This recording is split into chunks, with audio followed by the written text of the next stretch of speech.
a lot of times, you're in school and you're really focused and I've got to land the job. And then you're thinking 3 or 4 steps out into the future. And I think it's really important to evaluate what makes you the happiest. What are you the happiest doing?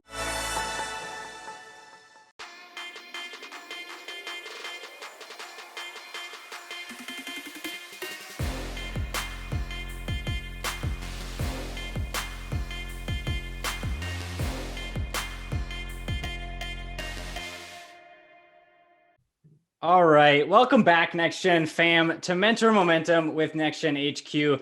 I'm beyond excited to welcome this week's guest. She is a brand and marketing strategy powerhouse. She's previously worked at Cisco for almost 20 years, where she led the strategy of their global marketing campaigns. And she is now the Senior Director of Brand and Content Marketing at Citrix. And what's even equally as exciting is her passion for mentoring and developing the next generation of leaders, which our own CEO, Dylan Gambardella, can attest to. So I got to step away and welcome her to the stage, because my voice is nothing compared to the knowledge that Susie is about to drop. So Susie, thank you so much for joining us on Mentor Momentum with Next Gen HQ. Thanks. I'm really looking forward to a little bit of time with you and sharing what I can and hopefully giving some tips for people. So. Absolutely. I want to dive right in. You talk about something so interesting in the marketing world. You mentioned that global marketing takes this combination of like left brain and right brain activities. You've described it as Picasso meets Galileo. Can you expand a bit upon this strategy? I feel like it's such a fascinating framing. Yeah, I mean, I think the especially when it comes to global, you add that component to things, it can make it a little bit more challenging. But I think the really hard thing to do this day and age is to stand out. And data is going to get you so far, and you need to know who your audience is, and you need to do the social listening. But at the same time, you also have to figure out, like, where is that space that I can play? Where can we play? What will be unique? So you have to look at, like, the data tells us all of this, but is there a time of year where we should be going to market because nobody else is? And so the data can tell you about trends. And there's also times of the year you shouldn't go to market because it's so cluttered. Your brand is not in the front of people's minds. They're not looking for your brand at that moment in time. It's holiday season. They're looking for somebody else's brand. And then when you get into international, you have to find that balance between how do you do it cost effectively, but also, with a uniqueness for the local market. So you have to find, like, the trade-offs that you would make in your strategy that says, this country can go do this, but you're going to have to do it with these kinds of dimensions on your creative assets, for example. So, like, some of it has to be process and some of it has to be creativity. Absolutely. And I feel like on that global scale, you get probably conflicting data metrics where it's like, okay, there's a holiday here, but it's not here. And there's a demand here, but it's not here. So it does really seem like it's balancing that, what the data can tell you with, the art form of trying to navigate the tricky waters that is global marketing. Absolutely. And, you have these cultural moments, right? Well, Mother's Day is different around the world, and daylight savings changes at different times. And in some countries, it doesn't change at all. But one of the things that's beautiful about a calendar, it comes around again. So if you miss it one year, you can plan for it the next. But a lot of it's just about the planning and having the forethought to look at a calendar and say, hey, Mother's Day is going to be this, and get your social team ready, in the States and then in Europe and around the world. And it makes it a little bit more challenging, but it makes it a lot more fun. It's not just one view. Absolutely. And I will say we've dealt with this even recently. Shout out to our media team, which is mainly based in the Philippines. And they were like, what is St. Patty's Day? And are we supposed to do something for it? And we've definitely dealt, even just in the small ecosystem of, Next Gen HQ with this idea of, oh, wow, okay, it's not all the same, across the world. And the US can definitely dilute, I feel like, a little bit your perception of, oh, everybody celebrates, everything. So definitely navigating those waters as well. Absolutely. I think that another thing is, especially given the post-pandemic world that, we're going to be living in, we're going to have to take into account different countries at different phases of, the exit and, potentially recurrences. And so it's, as far as planning and, optimistic sunny skies, you want to go out with, especially from a brand, right? You want to go out with a very optimistic message. but you have to deal with the reality of the times, and you have to deal with the reality of the cultures that you're engaging with as well, which is, some cultures are going to be incredibly open to the distributed workforce and work from anywhere. And there are others, and this is not necessarily just a country thing. This is you look in some of the news headlines of getting people back into the office, and they want to keep them in the office. And I think that'll be a game changer for a lot of businesses that have that flexible model. Absolutely. Absolutely. Super fascinating. Taking a step back, I want to dive back for a moment into the very beginning of your career. One of our favorite questions to ask here is trying to think back to that, 20-year-old version of Susie coming out of school. Everything is bright, and you're like, I can take on the world, which a lot of us, tend to do in this next gen ecosystem. What is one piece of advice that you would give to that version of yourself? I think I'm thinking back and just reflecting on that kind of the question. And a lot of times, you're in school and you're really focused, and I've got to land the job, and then you're thinking 3 or 4 steps out into the future. And I think it's really important to evaluate what makes you the happiest. What are you the happiest doing? And just take one step, and take that one step, and then in some cases, let that next experience, like sometimes it'll be presented to you, but then you go purposely look for the next one, because the next step in what you chose when you first get out of college may not be what's ultimately going to make you happy. It's what it's what you've learned, it's what you've had exposure to at this point.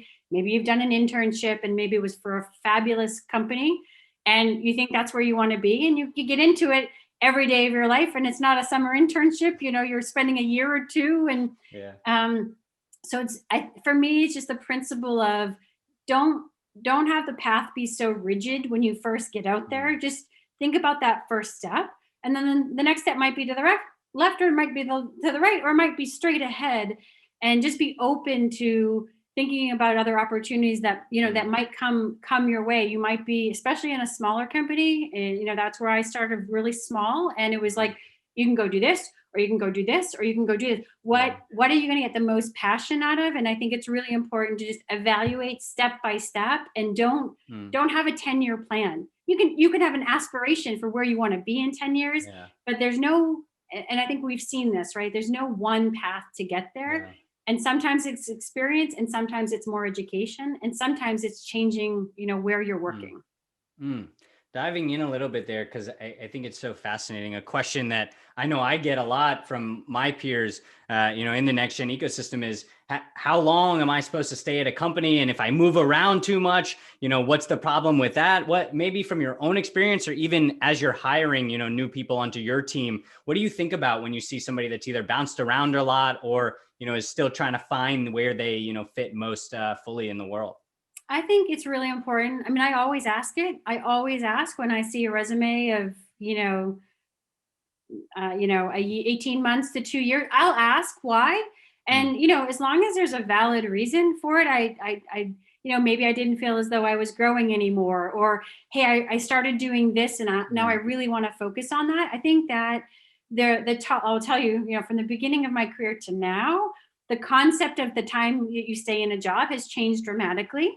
And I don't personally, ding anyone for, it's been a short period of time. Sometimes it's a bad fit.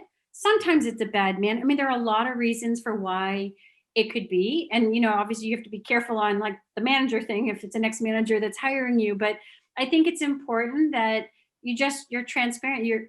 I am curious, and I want to know the answer. And sometimes you can see the progression. I've interviewed a lot of people who have come from an engineering and now want to get into marketing. And and I ask why, or they went to business school and they were engineers and now they want to be in marketing. Totally fine. I mean, I think, it's an exciting field. It changes significantly. I mean, you never know day to day what you're going to wake up to do.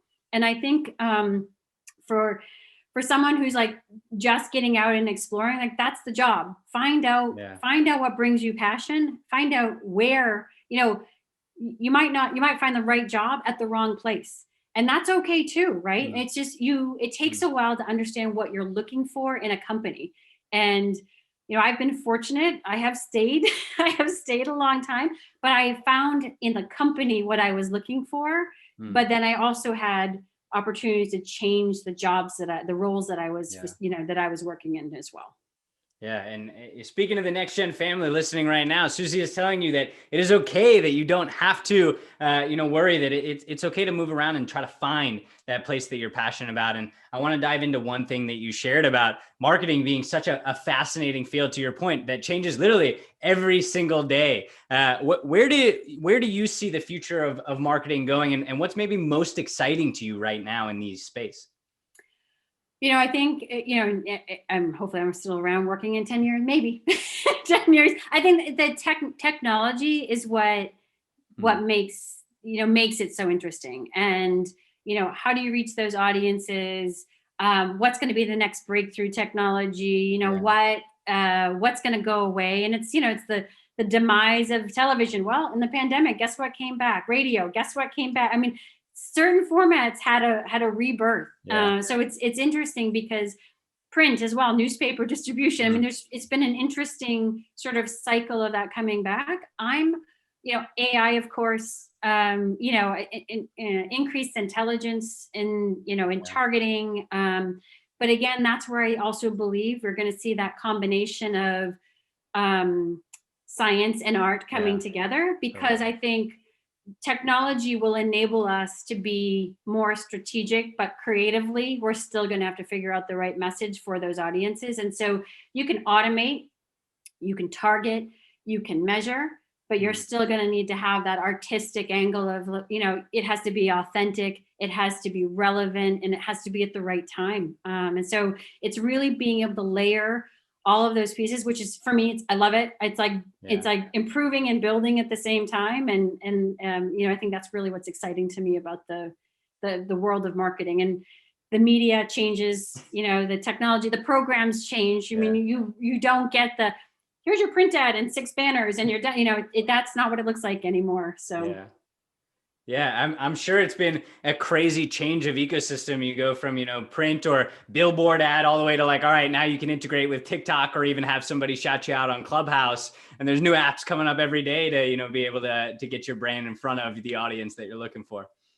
Yeah. And I think you have to do, as a brand, you have to do that sort of that review of yourself, right? Know who you are, know who you stand for. And in some platforms are not the right match for your brand. And that doesn't mean you shouldn't try them, right? You should dabble in everything, but you do need to understand. And, some social media platforms we had shied away from until we had a community manager who could really be part of the dialogue. So if you don't have somebody who can be committed to keeping tabs on the conversation, activating the conversation, making sure you have a personality, you have to be careful, because if you put something in there that's not authentic, it won't take long for people to identify where that problem is. And what's so powerful, I think, and what you just shared is, you think about all of the next geners that are building businesses and they're like, I got to be on every single platform. We had an incredible community submitted question that was asking you about your branding advice that you would give to an entrepreneur wanting to start. And I think in my mind, this is in there, which is, hey, you don't have to be on every platform. Find what, fits your brand. But I'm not the branding expert. You are. So I'll let you take that one as well. Sure. I think what's important is there's this sense and there's this desire that you want to talk to multiple audiences. It's really important to do the research to identify which one priority, not priorities, right? Priority. Get it right with one audience first, based on insight and data that you've gathered. Where do they go for information? What are some of their interests outside of maybe their job title, right? And get that right, and then add the next audience. And that might be on a completely different set of channels that you're looking at. But a lot of times we make the mistake of, it's this audience and this audience and this audience and this. Well, ultimately you have a finite budget, and you want to have the most impact. And if you're in the case of, you have to build a business case to the CFO for why you need more funding, you need to have results. And if you've watered it down across too many audiences, it's not going to look impactful to anyone. So focus, get the measurement, get the proof, and then you can go ask, now we want to add this next audience to our targeting. And, I think the other thing is making sure your product's coming along with it. Whatever you're promising, the promise is being delivered to those audiences before, because then you can use them, then you have your references and your advocates, and you can extend your marketing team via these other channels. Susie, you're awesome. You're awesome. You're dropping knowledge that's like, I feel like, some people come on, you ask a question like that. They're like, all right, check out Facebook ads, or, but you're giving actionable tips to be able to grow your business from, a low budget standpoint up into a real life brand that people get behind and promote and are able to, help you grow authentically, which is so impactful and powerful. One thing we love to talk about here, and I feel like I can't wait to hear any answer or story you have here, is mistakes. And mistakes that you make along your career and being able to learn from them. As a next generation audience, we're constantly making mistakes, failing fast, as everyone likes to say. But I don't know if there's a time along your career or in your life that you failed and a lesson that you learned from it that can help our people not make that same mistake. Yeah, I'll give you one personal and one management, one individual contributor and one management. I had an opportunity to take a role that was really sort of off my path, really, really off my path. I have an international background. I have a language background. I got into advertising, and there was an opportunity to do work on our website, to lead the web. And I think I made a lot of reasons why that was not the right job for me. And then as you see the evolution of digital marketing, you're like, that might have been a good something to add to my portfolio. Although I think it's also really important. Like, I stuck with my passion. My passion is languages and international business. And so that was the trade-off that I made.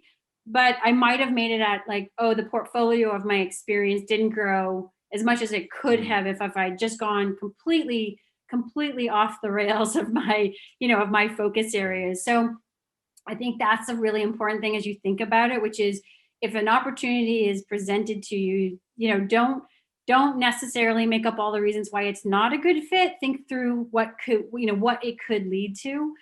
And then as a manager, like early years of manager, I definitely subscribe to the rescuer and rapid responder. And I have learned over time that I'm a huge proponent of this now. I mean, when I talk to you about passion points, I let people come to me with a priority that's an extension of their job, but it's something they're really passionate about. But as it relates to being that rapid responder or the rescuer, people don't learn if you solve it for them. They don't learn, right? And so they will learn by following an example, but it will take longer. And I've come to really drill into my team, which is there's sort of the right way, the wrong way, and the Hamlin way. Yeah. And sometimes the Hamlin way is the hardest way to get there, and sometimes it's way easier. Yeah. So there is no right way to get there, and you need to, figure it out. I will be there to support you, but it's really important for people to go through the experiences, come up with a strategy, and see something through to the execution, and then evaluate it and say, would I do it differently, the next time? Yeah.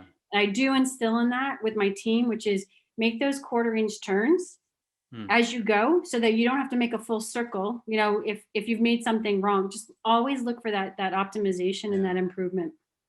That's so powerful. And it's, I find it, as myself too, it's very challenging to, the instinct for me is like, oh, it's going to take you too long. I don't have time to teach you. I'll just do it. And trying to like unwind myself from that and be able to say, to your point, you're completely right. If you just do it for people, they'll never learn, constantly turn in bad work, and you're going to be like just doing it yourself nonstop. Was there anything that allowed you to like make that switch? Part of it is failure is okay. Like, failing is okay. You have to get to so part of it, you just have to get to a comfort level that is communicating with your team that I will back you. I will have your back. You are permitted to fail. I will be here if you have questions and you need guidance, or you want to present an idea and you want to get some ideas. I also find myself holding back on, well, you might want to do, like, I definitely do the probing questions, right? I think it's important that you have to kind of get comfortable in failure, and that failure is okay, because you learn everything you do, you learn from. And it took a while for that, which is the team has to be perfect and everything we deliver has to be perfect. But ultimately, it's like you get more when you get four brains thinking on something rather than just your own. Like if you don't have a minion, right? Just executing what you have in your mind. You have people with completely different perspectives coming to you with, I do it this way. Let's go for it. Let's try that. And, sometimes I'll sit back and go, ooh, we get a little bit of a cringe, but it's like, I'm going to let him go. I'm going to let him go. And it's like, then I'll do a feedback session, say like, hey, next time you might want to approach it this way. But I'm also not, I'm at the phase where if I see a presentation, I'll give guidance on it. You might want to bring that up a level if it's an executive audience. That's probably too much detail. But ultimately, they need to get the confidence in building the presentation and delivering the presentation. And they know the level of depth of information that's in there. So. Absolutely. Susie, selfishly, this is exactly what I needed to hear. I needed this, I needed this question and this answer. This is absolutely fantastic. As we get closer towards the end of our time here, I want to ask, one question about life habits. Obviously, I think you're an incredible leader, and everything that people do in the work world also takes like practices that they're doing in life to make them the way they are. So is there maybe one habit or a few that empower you to be your best every single day? Yeah, I'm a runner. I've been, a runner all my life, and it's something that I absolutely prioritize. So when I travel or we're going to have all day meetings, I make sure I get out the door and take care of that one thing for me, because it might be the only thing that I'm going to be able to do for me for the whole day. But for me, it's clear. I don't use audio. I go out with a clear head. It's where I do my thinking. I organize if I have something to plan. But I really that focus on yourself. The health, the health will be. I believe in getting a great night's sleep as well. And I tend to use laughter instead of stressing out. So I'm like the duck. I'll be floating on the water, and the feet might be going really fast under the water. But I had a boss, and it was probably one of the best tips, which was, we're in marketing. We are not saving lives. We are not saving lives, right? It's important. It needs to get out. There are deadlines, but no one's going to die if there's a slight delay in this, right? And so it's keeping everything in perspective. And there are enough stressors in our lives, and so I use running to relieve that stress, but at the same time, it's also just keeping everything in context of, we have these whole lives outside of work. And it's really important that, it's work life, what do we call it, integration these days, right? Yeah. So, but it's important that you do a few things just for yourself. But if you kind of exude the confidence and you exude the calmness, your teams will also mimic that. Absolutely. So powerful. And even me, I'm like resonating. I see this image of you, on your all day retreat, getting up bright and early in the morning before the sun's up, even to make sure that you get that one thing for yourself. And I think that's key, being able to find that time for yourself, whatever it is, before the day starts. So this has been an absolute pleasure. I'll give you one more chance. If you have any piece of advice, words of wisdom, anything you want to share with the next generation before we wrap up this incredible interview. Just keep your minds open. Just look for those opportunities, look for those experiences. And even if they're outside of what you might have gone to school for, if it's something you're passionate about, I think doing a job that you love is incredibly rewarding. Susie, thank you so much for joining us here on Mentor Momentum with NextGen HQ. Thanks so much. That was Mentor Momentum, sharing life and business lessons from incredible leaders. Looking for more momentum? Subscribe to our weekly Momentum newsletter at nextgenhq.com and check out our other podcast, Momentum Audio, on any of your favorite podcast channels. Now that's momentum.